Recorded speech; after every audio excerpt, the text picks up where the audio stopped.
வணக்கம் மக்களே. நம்ம சேனல்ல தொடர்ந்து ரிவ்யூஸ் தாங்க பார்த்துக்கிட்டு இருக்கோம். அந்த வகையில் இப்போ நம்ம எதை பற்றின ரிவ்யூ பார்க்க போகிறோம் அப்படின்னா, நம்ம மாறன் கதையில் ஏப்ரல் 16 நாளைக்கு என்ன நடக்க போகுது அப்படிங்கிறத பற்றி தாங்க இந்த வீடியோவில் பார்க்க போகிறோம். நம்ம எதிர்பார்க்காத ஒரு சிறப்பான சம்பவம் தான் நடந்திருக்கு. அதை பற்றி தான் ஷேர் பண்ண போகிறேன். நம்ம கார்த்தி இருக்கார்ல, அவர் வீட்டில் சாந்தி முகூர்த்த ஏற்பாடு பண்ணியிருக்காங்க. இதனால அவர் செமையாக கோவப்பட்டு வீட்டில் உள்ள பொருள் எல்லாத்தையுமே போட்டு உடச்சிட்டு வெளியில் வராரு. இதை பார்த்துட்டு நம்ம வள்ளி கேட்குறாங்க, ஏன்டா இப்படி கோவப்படுற அப்படின்னு கேட்குறாங்க.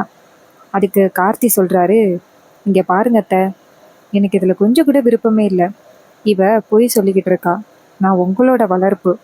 நான் அப்படி இருப்பேனா? கொஞ்சமாவது யோசனை பண்ணி பாருங்க அத்தை அப்படின்னு சொல்லி கார்த்தி கெஞ்சுறாரு. இதை பார்த்துட்டு விஜி சொல்கிறாங்க, நல்லா நடிக்கிறீங்க. எப்படிப்பட்ட ஒரு பொய் சொல்கிறீங்க? அதே நேரத்தில் நம்ம விஜய் சொல்கிறாங்க, இங்கே பாருடா கார்த்தி, 4 செவத்துக்குள்ள 2 பேருமே நைட்டு ஃபுல்லாக இருந்திருக்கீங்க. அப்படின்னா உங்களை பற்றி தானடா தப்பாக பேசுவாங்க. உங்களுக்கு சப்போர்ட் பண்ண முடியாத நிலமையில இருக்கண்டா. என்னால் ஒன்றும் பண்ண முடியலடா, என்னை மன்னிச்சிரு அப்படின்னு சொல்ல கார்த்தி சொல்கிறாரு, ஏன்ட்ட நான் உங்களோட வளர்ப்பு. நான் அப்படி இருப்பேன் அப்படின்னு நீங்கள் நினைக்கிறீங்களாட்ட? ஆனால் வள்ளி சொல்கிறாங்க, இங்கே பாரு, இதுக்கு மேலே என்னால் ஒன்றும் சொல்ல முடியாது அப்படின்னு. அதே நேரத்தில் நம்ம ரகுராம் சொல்கிறாரு, இங்கே பாருடா, எனக்கு இப்படிப்பட்ட ஒரு கேவலமான பிள்ளையான்னு யோசிக்கும் பொழுது எனக்கே ரொம்ப கேவலமாக இருக்குது அப்படின்னு சொல்லி பேசுகிறாங்க. அந்த நேரம் நம்ம கார்த்தி கோச்சிக்கிட்டு அந்த இடத்துலேருந்து போகிறாரு. அவர் போனதோட ராமச்சந்திரா சொல்கிறாரு, அவன் எங்கே வேணாலும் போகட்டும், அவனை யாரும் பின்தொடர்ந்து போகாதீங்க, எப்படியோ போகட்டும் அப்படின்ட்டு ராமச்சந்திரன் கோவப்படுறாரு. அப்போ மாறன் ரொம்ப கவலைப்படுறாரு. கார்த்தி ரொம்ப பாவம் அப்படின்ட்டு வெளியில் வந்து கார்த்தியை பார்க்குறாரு. கார்த்தி மாறனை பார்த்து, டேய் என்னடா, எல்லாரும் என்னடா இப்படி சந்தேகப்படுறாங்க, நான் அப்படிப்பட்டவனாடா? மாறன் சொல்கிறாரு, இங்கே பாரு கார்த்தி, உனக்கு ஆதரவு கொடுக்க முடியாத நிலமையில இருக்கும். என்ன நடந்துச்சுன்னு சொல்லண்டா. கார்த்தி சொல்கிறாரு, இங்கே பாரு மாறா, நான் பாட்டுக்கு நல்லா தூங்கிட்டேன்டா. எனக்கு யாரோ டம்ளரில் கலந்து கொடுத்துட்டாங்கடா. ஆனால் அந்த பொண்ணு மேலே நான் கை வைக்கவே இல்லைடா. ஆனால் அவள் சரியாக போய் சொல்கிறாடா. அவள் எதுக்காக இப்படி பண்ணுறா அப்படிங்கிறது எனக்கு தெரியலடா மாறா. ஆனால் நான் உன் காலில் விழுந்து சொல்கிறேன்டா உண்மையை. நான் அப்படி அந்த பொண்ணுக்கிட்ட தப்பாக நடந்துக்கவே இல்லைடா. அவள் போய் சொல்லி என்னை தாலி கட்ட வச்சுட்டாடா. இதை கேட்டதோட மாறன் சொல்கிறாரு, இங்கே பாருடா கார்த்தி, நீ உண்மையை சொன்னாலும் யாரும் நம்புகிற அளவுக்கு இல்லைடா. நான் என்னதாண்டா பண்ணுறது? கார்த்தி சொல்கிறாரு, அப்போ என்னை யாரும் நம்பலை இல்லை, நான் வீட்டை விட்டு போகிறேன் அப்படின்ட்டு கார்த்தி அந்த இடத்துலேருந்து போகிறாரு. இதை பார்த்துட்டு மாறன் ரொம்ப கவலைப்படுறாரு. அப்போ தான் வீரா வராங்க. வீரா வந்துட்டு மாறன்ட்ட, மாறா என்னாச்சு, கார்த்திகிட்ட பேசுனியா? மாறன் சொல்கிறாரு, இங்கே பாரு வீரா, கார்த்தி இப்படி பண்ணியிருக்க மாட்டான் அப்படின்னு தான் தோணுது. ஆனால் விஜி எதுக்காக இப்படி சொல்கிறா? எனக்கு எல்லாமே ஒரே குழப்பமாக இருக்குது. வீரா சொல்கிறாங்க, மாறா எனக்கும் அதே தாண்டா, எனக்கும் ரொம்ப குழப்பமாக இருக்குது. கார்த்தி இப்படி பண்ணியிருக்க மாட்டேன் அப்படின்னு சொல்கிறாரு. ஆனால் இந்த விஜி இப்படி சொல்கிறா. எனக்கு யாரை நம்புறதுன்னே தெரியல. மாறா சொல்கிறாரு, இதுக்கு பின்னாடி ஏதோ ஒரு உண்மை ஒளிஞ்சிருக்குன்னு மட்டும் தெரியுது, அது என்னன்னு கண்டுபிடிக்கணும். இன்னொரு பக்கம் கார்த்தி என்ன பண்ணுறாருன்னா, கார்த்தி நேராக பிருந்தா வீட்டுக்கு தான் போகிறாரு. நேராக அங்கே போயிட்டு வீட்டு கதவை தட்டுறாரு. அப்போ பிருந்தா வந்து கதவை திறக்கிறாங்க. பார்த்தா கார்த்தி நின்றுகிட்டு இருக்காரு. கார்த்தியை பார்த்ததோட பிருந்தா கேட்குறாங்க, இங்கே எதுக்கு வந்தீங்க அப்படின்னு. அப்போ கார்த்தி சொல்கிறாரு, பிருந்தா நீ கூடவா என்னை நம்பல? நான் அப்படி அந்த பொண்ணுகிட்ட தப்பா நடந்திருப்பேனா? சொல்லு பிருந்தா. அப்போ பிருந்தா சொல்கிறாங்க, இங்கே பாருங்க, இந்த நேரத்தில் நீங்கள் இங்கே வந்தது ரொம்ப தப்பு. தயவு செஞ்சு இந்த இடத்த விட்டு போயிருங்க அப்படின்னு பார்த்து விஜய் அந்த இடத்துக்கு வராங்க. அதே நேரத்தில் கார்த்தி பிருந்தாவை பார்த்து, இங்கே பாரு பிருந்தா, தயவு செஞ்சு சொல்றது கேளு. நான் அப்படியா பண்ணுவேன்? நான் உன்னதானே உயிருக்கு உயிரா காதலிச்சேன். இங்க பாரு பிருந்தா, நான் உன்னை தவிர்த்து வேற யாரையுமே காதலிக்க மாட்டேன் பிருந்தா அப்படின்ட்டு பிருந்தாவோட கையை பிடிக்கிறாரு. அப்ப பிருந்தா சொல்றாங்க, இங்க பாரு கார்த்திக், நடந்தது நடந்து போச்சு, இதை யாராலையுமே தடுக்க முடியாது. நீ தயவு செஞ்சு வீட்டுக்கு போயிரு கார்த்தி. அப்ப கார்த்தி சொல்றாரு, இல்ல பிருந்தா, நான் உன்னை விட்டு போகவே மாட்டேன், நான் இங்கதான் இருப்பேன், தயவு செஞ்சு என்னை மன்னிச்சிட்டேன்னு சொல்லு பிருந்தா. அப்ப பிருந்தா சொல்றாங்க, இங்க பாருங்க, உங்களுக்கும் விஜிக்கும் அத்தனை பேருக்கு முன்னாடி கல்யாணம் ஆகிருச்சு. இந்த நேரத்துல நீங்க இங்க வர்றது ரொம்ப தப்பு. தயவு செஞ்சு போயிருங்க. உனக்கே தெரியும் பிருந்தா, உன்னை தவிர நான் வேற யாரையாவது ஏறெடுத்து பார்ப்பனா? எனக்கு உன்னைதான் ரொம்ப பிடிக்கும். ஆனா அவ எதுக்கோ போய் சொல்லிக்கிட்டு இப்படி எல்லாம் பண்ணிக்கிட்டு இருக்கா. ஆனா உண்மைய புரிஞ்சுக்கோ பிருந்தா. ஆனா பிருந்தா சொல்றாங்க, இங்க பாருங்க கார்த்தி, என்ன தயவு செஞ்சு மன்னிச்சிருங்க. பிரச்சனை எல்லாம் மீறி போயிட்டு இதுக்கு மேலேயும் நம்ம பேசி எந்தவித பிரயோஜனமும் இல்லை. நீங்க போயிட்டு விஜயோட சந்தோஷமா இருங்க. இதை கேட்டதோட கார்த்தி சொல்றாரு, என்ன பிருந்தா இவ்வளவு ஈஸியா சொல்ற? என்னால எப்படி விஜய் கூட சேர்ந்து வாழ முடியும்? நான் காதலிச்சது, மனசார காதலிச்சது உன்னதானே. எப்படி என்னால உன்னை மறக்க முடியும்? இங்க பாரு, நீ என்ன சொன்னாலும் சரி, நான் உன்னை கண்டிப்பா மறக்க மாட்டேன். நீதான் என் ஒய்ஃப் அப்படின்னு சொல்லி அவரு பேசுறாரு. அதே நேரம் விஜய் அந்த இடத்துக்கு வராங்க. வந்துட்டு, ஐயோ ஐயோ ஐயோ, இங்க என்ன நடக்குது? கண்டவளோட கையை பிடிச்சுக்கிட்டு நிக்கிறீங்க. உங்களுக்கு கொஞ்சம் கூட மனசாட்சியே இல்லையா? ஏண்டி, இவருதான் ஏதோ வந்துட்டாரு, அதுக்காக நீ அவரோட கைய பிடிச்சுக்கிட்டு நிப்பியா? எனக்கும் அவருக்கும் கல்யாணம் ஆகிட்டுன்னு தெரியுமில்ல, தெரிஞ்சு அவரோட கைய பிடிச்சுக்கிட்டு நிக்கிற? உனக்கு கேவலமா இல்லையாடி? பொம்பளை தானே நீ, இப்படி இன்னொரு பொண்ணோட வாழ்க்கையை கெடுக்கிறியே அப்படின்னு சொல்லி விஜய் பேசுறாங்க. அப்ப கார்த்தி விஜய பார்த்து, ஏய், தேவையில்லாம பிருந்தாவ பேசாத. விஜய் சொல்றாங்க, ஐயோ, இப்பதான் என் கழுத்துல தாலி கட்டுனீங்க, அதுக்குள்ளயும் எனக்கு சப்போர்ட் பண்ணாம கண்டவளுக்கும் சப்போர்ட் பண்ணிக்கிட்டு இருக்கீங்க. எங்கேயாவது போய் சொல்லி பாருங்க. தாலி கட்டின பொண்டாட்டிய விட்டுட்டு இன்னொருத்தல பாக்குறதுக்கு பாதி கூர்ல வந்திருக்காருன்னு சொல்லி பாருங்க.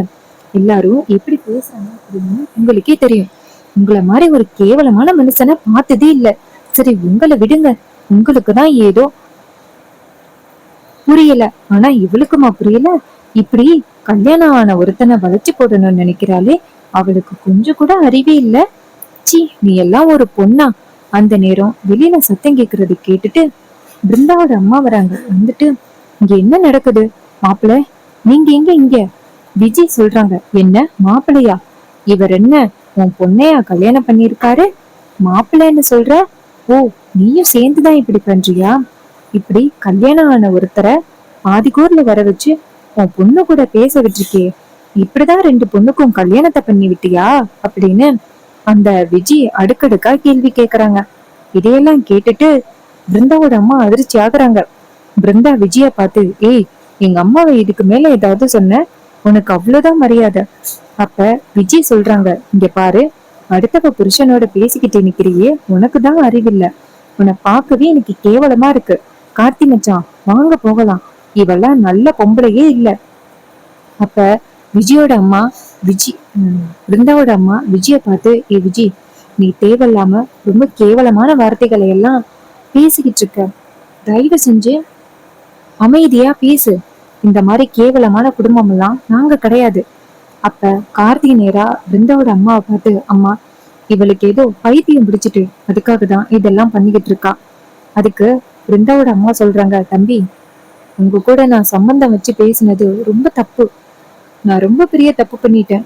என் மூணாவது பொண்ணும் அந்த வீட்டுக்கு போனா நல்லா இருக்குமேன்னு நினைச்சேன். ஆசையில தான் இப்படி பண்ணனே தவிர்த்து உங்க வீட்டு சொத்துக்காகலாம் நான் இப்படி பண்ணல. ஆனா நாங்க அவமானப்பட்ட வரைக்கும் போதும். என் பொண்ணோட வாழ்க்கையே போச்சு. அப்ப கார்த்தி சொல்றாரு, அம்மா அம்மா, என்னை தயவு செஞ்சு மன்னிச்சிருங்கம்மா அப்படின்னு சொல்ல விஜய் சொல்றாங்க, ஏங்க, நீங்க எதுக்குங்க இவகிட்ட எல்லாம் போய் மன்னிப்பு கேட்டுக்கிட்டு இருக்கீங்க? குடும்பமா இது ச்சே அப்படின்னு சொல்ல கார்த்தி டக்குன்னு விஜய் அடிக்கிறதுக்கு கை வாங்குறாரு. பிருந்தா அம்மா டக்குன்னு தடுக்கிறாங்க. மாப்பிள்ள, என்ன மாப்பிள்ள இதெல்லாம்? விஜய் சொல்றாங்க, இப்படி அடிக்க விட்டுட்டு வேடிக்கை பார்த்துக்கிட்டு இருக்கீங்கல்ல, உங்களை எல்லாம் நான் ராமச்சந்திர மாமா கிட்ட சொல்லிட்டு மறு வேலை பாக்குறேன் அப்படின்ட்டு விஜய் இங்க இருந்து போறாங்க. இன்னொரு பக்கம் நம்ம பிருந்தா நேரா கார்த்திய பார்த்து, இங்க பாருங்க, இனிமே இந்த பக்கம் வராதிங்க அப்படின்னு சொன்னதோட கார்த்தி அழுகுறாரு. பிருந்தா, உன்னை விட்டுட்டு என்னால எப்படி பிருந்தா இருக்க முடியும்? இப்படி இவ எதுக்காக இப்படி பண்றான்னு எனக்கு தெரியல பிருந்தா. ஆனா நீ இல்லாம என்னால இருக்கவே முடியாது. தயவு செஞ்சு சொல்றது கேளு. அப்ப விஜய் சொல்றாங்க, என்னங்க, இவகிட்டையெல்லாம் போய் பேசாதீங்க. இவ சரியான கேவலமான பொம்பளை அப்படின்ட்டு கார்த்திய பிடிச்சு அழைச்சிட்டு போறாங்க. இதையெல்லாம் பார்த்ததோட பிருந்தாவுக்கு அப்படியே மயக்கமே வந்துருது. அப்ப பிருந்தாவோட அம்மா பிருந்தாவை பார்த்து, ஏண்டி, இதை விட பெருத்த அவமானம் நமக்கு தேவையா? ஏண்டி அந்த தம்பியை இங்க வர சொன்ன? பிருந்தா சொல்றாங்க, அம்மா, நான் ஒன்றும் அவரை வர சொல்லலாமா? அவரா வந்ததுக்கு நான் என்னம்மா பண்றது அப்படின்னு சொல்லி கேட்குறாங்க. அப்ப பிருந்தாவோட அம்மா சொல்றாங்க, உன்னை பெத்ததுக்கு நீ எனக்கு எவ்வளவு கூலி கொடுக்கணுமோ கொடுத்துட்டடி அப்படின்ட்டு கோவப்பட பிருந்தா அழுதுகிட்டே ரூமுக்கு போறாங்க. பிருந்தாவோட அம்மாவும் அழுகுறாங்க. ஐயோ, என் குடும்பத்துல இன்னும் என்னெல்லாம் கேவலம் நடக்க போகுதுன்னு தெரியலையே அப்படின்ட்டு அழுகுறாங்க. இன்னொரு பக்கம் விஜய் இங்கேருந்து அழுதுகிட்டு வீட்டுக்கு வராங்க. அப்ப வள்ளி விஜய் அழுகிறத பார்த்துட்டு, விஜய் என்னாச்சு விஜய், எங்க போன? விஜய் சொல்றாங்க, அம்மா அவரை காணோம் அப்படின்ட்டு தேடி போனேன். அதுக்கு கார்த்தி இங்கேருந்து வந்துட்டு இவளை யாரு என் பின்னாடியே வர சொன்னது? அப்ப விஜய் சொல்றாங்க, இங்க பாருங்க, இது மாதிரி காணும்னு சொன்னதோட அவர் அங்கதான் போயிருப்பாரு அப்படின்னு நினைச்சு போனேன். அங்கதான் அவரு போனாரு. அவரு பாட்டுக்கும் பிருந்தாவோட கைய பிடிச்சு பேசிக்கிட்டு இருக்காரு.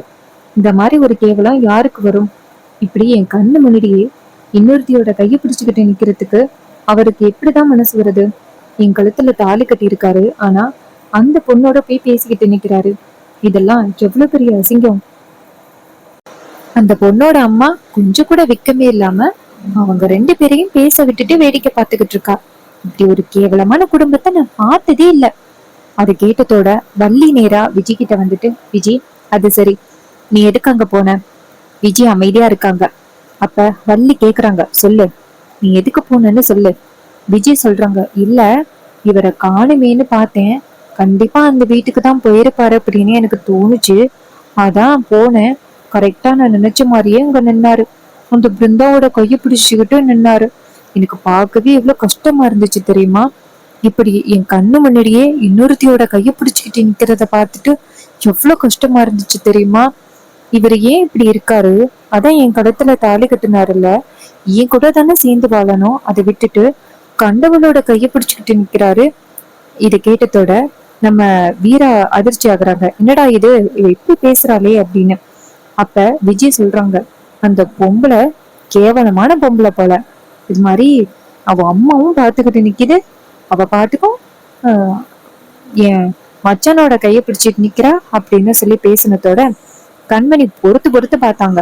என்னடா இது, என் தங்கச்சியவே பத்தி இவ இப்படி பேசுறாளே அப்படின்ட்டு ஆஹ் நேரா இங்கேருந்து வந்துட்டு விஜய் அடிக்கிறாங்க. ஏய் என்னடி பேசுற? எவ்வளவு தைரியம் இருந்தா ஏன் கண்ணு முன்னாடியே என் தங்கச்சியையும் என் அம்மாவையும் பேசுவ அப்படின்ட்டு சண்டைக்கு போறாங்க. அப்ப விஜய் சொல்றாங்க, நான் என்ன தப்பா சொன்னேன்? உண்மையதானா சொன்னேன். இது கேட்டதோட வீரா அதிர்ச்சி ஆகுறாங்க. என்னடா இது, இப்படி பேசுறாளே, இது பேசுறத பார்த்தா இன்னசென்ட் மாதிரியே தெரியல, கண்டிப்பா வேற ஏதோ பிளான் பண்ற மாதிரி தெரியுது அப்படின்னு வீரா ஃபைண்ட் அவுட் பண்றாங்க. அப்ப ராமச்சந்திர சொல்றாரு, என்னவா கண்மணி, அமைதியா இருமா. அப்ப கண்மணி சொல்றாங்க, மாமா என் கண்ணு முன்னாடியே என் அம்மாவையும் என் தங்கச்சியையும் பத்தி இப்படி கேவலமா பேசுறா, எல்லாத்தையும் நீங்க கேட்டுக்கிட்டு இருக்கீங்க, நானும் கேட்டுக்கிட்டு இருக்கணும் அப்படின்னு அவசியமே கிடையாது. விடுங்க மாமா, இவளை நான் சும்மா விட மாட்டேன் அப்படின்னு சொல்ல. அப்ப விஜய் சொல்றாங்க, நீங்க என்ன இப்படி பேசுறீங்க? இப்ப மட்டும் உங்க புருஷனோட கைய இந்த மாதிரி பாதி நேரத்துல வேற ஒருத்தி புடிச்சுக்கிட்டு இருந்தா எப்படி இருக்கும்? இது கேட்டதோட கண்மணி சொல்றாங்க, உன்னை விட மாட்டேன்டி. அன்னைக்கு கார்த்தி உன் கழுத்தை நெருக்கி வரும் பொழுதே சாவுடின்னு விட்டுருக்கணும், அதை விட்டுட்டு நான் காப்பாத்தன பாரு, என்ன சொல்லணும் அப்படின்ட்டு மறுபடியும் விஜய் அடிக்க போறாங்க. அப்பதான் வள்ளி தடுக்கிறாங்க. கண்மணி ஒரு நிமிஷம் நெல்லு. அப்ப கண்மணி சொல்றாங்க, என்ன இப்படி பேசுறீங்க? இவ பாட்டுக்கும் அவ இஷ்டத்துக்கு குடும்பத்தை பத்தி என்னென்னமோ பேசிக்கிட்டு போறா, நீங்க பாட்டுக்கும் பாத்துக்கிட்டு இருக்கீங்க. அப்ப விஜய் சொல்றாங்க, ஏன் உங்க குடும்பத்தை பத்தி இப்படி பேசிட்டமே அப்படின்னு கோவம் வருதா? நான் சொன்னது உண்மைதானே. ஆர்த்தி மச்சான் தான் எனக்கு தாலி கட்டிட்டாருல்ல, அப்ப அவரு ஏன் கூட தாளம் வாழணும், அதை விட்டுட்டு இப்படி பாதி நேரத்துல இன்னொரு பொம்பளைய பார்க்க போறது சரியா? இதை கேட்டதும் வள்ளி விஜய பார்த்து, விஜய் அமைதியாரு. அப்ப கண்மணி கேக்குறாங்க, இங்க பாரு, அவன் ஒன்ன லவ் பண்ணி கல்யாணம் பண்ணணும்னு நினைக்கல, அவன் லவ் பண்ணது பிருந்தாவை தான் கல்யாணம் பண்ணிக்க போறான் அப்படிங்கிற ஆசையில இருந்தான். நீ தான் இடையில வந்துட்டு இப்படி ஒரு பிரச்சனையும் உண்டாக்கியிருக்க. இங்க பாருடி, மரியாதையா இந்த வீட்டை விட்டு போயிரு, அதான் நல்லது. வள்ளி கேக்குறாங்க, ஏ கண்மணி, யாரு இந்த வீட்டை விட்டு போகணும்? எதுக்காக இவ இந்த வீட்டை விட்டு போகணும்? இவளும் இந்த வீட்டோட மருமக தான். இது கேட்டதோட வீரா அதிர்ச்சி ஆகுறாங்க வள்ளி பேசுறத பார்த்துட்டு. வீரா வள்ளிய பார்த்து, என்ன வள்ளியம்மா இப்படி பேசுறீங்க? நடக்கிறதையெல்லாம் பார்த்துக்கிட்டு தானே இருக்கீங்க, அப்ப வள்ளி சொல்றாங்க, நடக்கிறது எல்லாம் பார்த்துக்கிட்டு தான் இருக்கேன். நீங்க எல்லாரும் சேர்ந்து விஜய கார்னர் பண்றது கொஞ்சம் கூட பிடிக்கவே இல்லை. ஒரு நாள் நைட்டு ஃபுல்லா 2 பேரும் ஒரே ரூம்ல இருந்திருக்காங்க.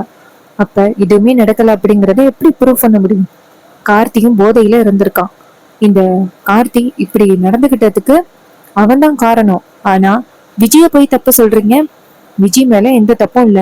அவ இந்த வீட்டுக்கு வரணும்னு ஆசைப்பட்டாலே தவிர்த்து கார்த்திய கல்யாணம் பண்ணணும்னு நினைச்சு அவ இந்த வீட்டுக்குள்ள வரல. அவளும் இந்த குடும்பத்தோட ஒருத்தியா இருந்து சந்தோஷமா இருக்கணும் அப்படின்னு நினைச்சுதான் வந்தான். பிருந்தாவோட வாழ்க்கையை பறிக்கணும் அப்படின்னு நினைச்சு ஒண்ணும் வரல. ஆனா அவளோட லைஃபே கேள்விக்குறியாயிட்டு. அத பத்தி யோசனை பண்ணி பாத்தீங்களா? எல்லாரும் விஜயவே தப்பு சொல்றீங்க. அப்ப கண்மணி சொல்றாங்க, அது சரி, உங்க உறவை விட்டு கொடுப்பீங்களா? அதான் நீங்க இப்படி பேசுறீங்க. என் தங்கச்சிய பத்தி இவ கேவலமா பேசுறா. அதை கேக்குறதுக்கு நீங்க யோசிக்க மாட்டேங்கிறீங்க. ஆனா கடைசியில என்னைய பத்தியே சொல்றீங்கல்ல. இங்க பாருங்க, இவ மட்டும் இதுக்கு மேல என் தங்கச்சிய பத்தி ஏதாவது சொன்னா அவ்வளவுதான். அப்ப நம்ம விஜய் சொல்றாங்க, நான் எதுவும் பேசவே இல்லை. இனிமே இவர் அந்த இடத்துக்கு போக வேணான்னு சொல்லுங்க. இவருதான் என் கழுத்துல தாலி கட்டிட்டாருல்ல, இதுக்காக அந்த வீட்டு பக்கம் போறாரு. இதை கேட்டதும் நம்ம வீரா சொல்றாங்க, விஜய் போதும், இதோட நிப்பாட்டு, கிளம்பு. இது கேட்டதோட விஜய் சொல்றாங்க, இங்க பாருங்க, தேவையில்லாம ஆளாளுக்கு எனக்கும் ஆர்டர் போடுறாதீங்க. நானே இந்த வீட்டுல மருமக தான். இது கேட்டதோட மாறனும் அதிர்ச்சி ஆகுறாரு. அதுக்கப்புறம் எல்லாரும் அவங்க இடத்துக்கு போனதோட கண்மணி கோவமா அவங்க ரூமுக்கு போறாங்க.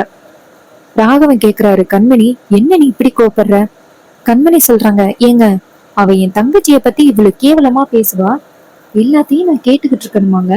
ஏங்க, மாமா தான் அந்த இடத்துல இருந்தாருல்ல, விஜய பார்த்து ஒரு வார்த்தை சொல்லலாம்ல, அப்படியெல்லாம் பேசக்கூடாது அப்படின்னு. இங்க பாருங்க, அவளா இடையில புகுந்து இந்த மாதிரி பண்ணிட்டு இப்ப என்னங்க ஏன் தங்கச்சி மேல பழி போடுறா? இது கேட்டதோட ராகவன் சொல்றாரு, இங்க பாரு, நடந்தது நடந்து போச்சு. இதுக்கு மேலேயும் நம்மளால எதுவும் பண்ண முடியாது. நீ இப்படி கோவப்பட்டு உனக்கு கெட்ட பேரை உண்டாக்கிக்காத, பொறுமையாயிரு. கண்மணி சொல்றாங்க, நான் பொறுமையாதான் இருக்கேன். அவ மறுபடி என் வழியில குறுக்க வந்தா அவ்வளவுதான். உடனே ராகவன் சொல்றாரு, சரி கண்மணி, பொறுமையாயிரு. இன்னொரு பக்கம் மாறனை காமிக்கிறாங்க. வீரா யோசனையில இருக்கிறத பார்த்துட்டு மாறன் கேக்குறாரு, என்ன வீரா ஒரே யோசனையா இருக்க? வீரா சொல்றாங்க, இங்க பாரு மாறா, எனக்கு என்னமோ விஜய் மேல சந்தேகமா இருக்கு. மாறா சொல்றாரு, ஏன் வீரா அப்படி யோசிக்கிற? வீரா சொல்றாங்க, இங்க பாரு, கார்த்திய பத்தி நமக்கு நல்லாவே தெரியும். கார்த்தி அந்த மாதிரி ஆளே கிடையாது. எனக்கு என்னமோ விஜய் பொய் சொல்ற மாதிரி தெரியுது. அப்ப மாறா சொல்றாரு, இந்த விஷயத்துல யாராவது பொய் சொல்லுவாங்களா? அதுக்கு வீரா சொல்றாங்க, இந்த விஷயத்துல யாரும் பொய் சொல்ல மாட்டாங்க. அதான், ஆனா விஜய் ஏதோ ஒரு விஷயத்த மறைக்கிறான்னு மட்டும் தெரியுது. அது என்ன அப்படிங்கறத சீக்கிரம் கண்டுபிடிக்கணும் அப்படின்னு சொல்றாங்க. சோ இந்த எபிசோடு உங்களுக்கு பிடிச்சிருந்துச்சு அப்படின்னா இந்த வீடியோக்கு மறக்காம லைக் பண்ணிக்கோங்க. நம்ம சேனலை சப்ஸ்கிரைப் பண்ணிட்டு பக்கத்துல உள்ள பெல் ஐகானை கிளிக் பண்ணி ஆல்னு செட் பண்ணிக்கோங்க. அப்பதாங்க அடுத்த வீடியோஸ் போடும் பொழுது உங்களுக்கு நோட்டிபிகேஷன் வரும், பார்க்கலாம். தேங்க்யூ ஃபார் வாட்சிங்.